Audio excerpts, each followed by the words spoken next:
देखिए, आज का जो महत्वपूर्ण विषय था, एक तो आपका मनरेगा योजना जो केंद्र सरकार ने उसका जो स्वरूप चेंज कर दिया। बोलते हैं हम 125 दिन की गारंटी देंगे और उसका राशि जो है ना 60-40 रेशियो कर दिया। तो जब 100% मजदूरी का भुगतान केंद्र सरकार करती थी, तब हमने अभी 4 वर्षों का आंकड़ा आपको सुनाया। साल में अगर डिमांड 2.5 लाख 3 लाख लोग कर रहे हैं रोजगार के लिए, पंजीकृत वर्कर, और उनको 1000 दिन की भी रोजगारी साल में रोजगार देने का काम प्रदेश सरकार ने नहीं किया। तो जब ये 40-60 का रेशियो हो जाएगा, जबकि अभी 10% मटेरियल में राज्य सरकार मिलाती थी, 90% जो है ना केंद्र सरकार का था, मजदूरी 100% केंद्र सरकार देती थी। और इसके माध्यम से इतना गांवों में काम हुआ है, सुदूर सड़क से लेके आंगनवाड़ी भवन, आपका खेत तालाब, मेड़ बंधान, बहुत सारे काम हुए हैं।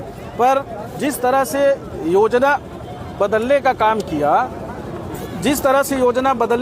किया, अरे ठीक है, आपको गांधी जी से तकलीफ हो सकती है, आप अमेंडमेंट कर देते, कुछ और आपको सुधार करना था तो कर देते। तो जब 100 दिन की गारंटी थी तब आपने रोजगार नहीं दिया, तो आप कैसे 125 दिन रोजगार दे पाओगे 60-40 के रेशियो में?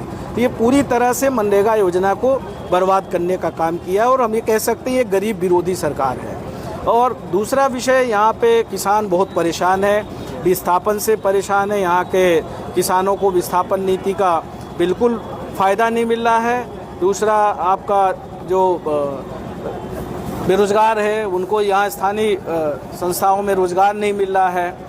जिनकी ज़मीनें गई है किसानों की, जो दूसरे लोग हैं उनको अच्छा खासा उनका भू-अर्जन बन गया है। भू-अर्जन की जो कार्रवाई हो, जो वहाँ के बहुत वर्षों से स्थापित किसान हैं, उनका इतना कम आकलन कर रहे हैं, उनकी जो परिसंपत्तियां हैं उनको छोड़ दिया गया है। और ऐसा चाहे वो रेलवे का विषय हो और चाहे ये जितना भी औद्योगिक संस्थानों में, कोल माइंस में ज़मीनें जा रही है, तो किसानों के साथ प्रदेश सरकार बहुत अन्याय कर रही है। और सिंगरौली ज़िले में पर्यावरण का भी विषय है।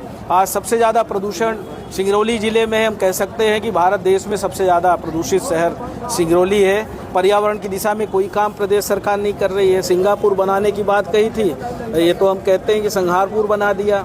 आपका हर क्षेत्र में हम कह सकते हैं कि भारतीय जनता पार्टी की सरकार यहाँ के किसान, गरीब मजदूर को न्याय देने में असमर्थ रही है। और जो अधिकारी कर्मचारी हैं वो भी, और यहाँ के जो जनप्रतिनिधि हैं, वो सिर्फ बड़े बड़े उद्योगपतियों के हिसाब से ही काम करने में लगे हैं। यहाँ के किसानों, गरीब मजदूर के बारे में कोई नहीं सोच रहा है। किसानों का सर्वे हुआ था, उसमें मुआवजा देने की बात हुई थी, लेकिन उसमें अभी तक कुछ मिला नहीं।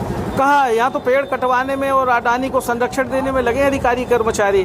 कहाँ मुआवजा दे रहे हैं, कहाँ सिर्फ सर्वे से क्या होता है भाई? जब निराकरण हो, लोगों को न्याय मिले, आज आंदोलन करने की क्यों स्थिति पैदा हो रही है? कहीं भी आप अभी इतना बारिश में फसल खराब हुई किसानों की, कहीं उनको मुआवजा नहीं मिला। उनका सिर्फ 22% आकलन करके और क्योंकि रिजेक्ट कर दिया, बोले नुकसानी ही नहीं हुई। आज सबसे ज़्यादा किसान तबाह हो गया, पूरा धान की फसल पूरी तबाह हो गई अतिवृष्टि से। पर यहाँ के जिला प्रशासन और सरकार बिल्कुल किसानों को लेके चिंतित नहीं है।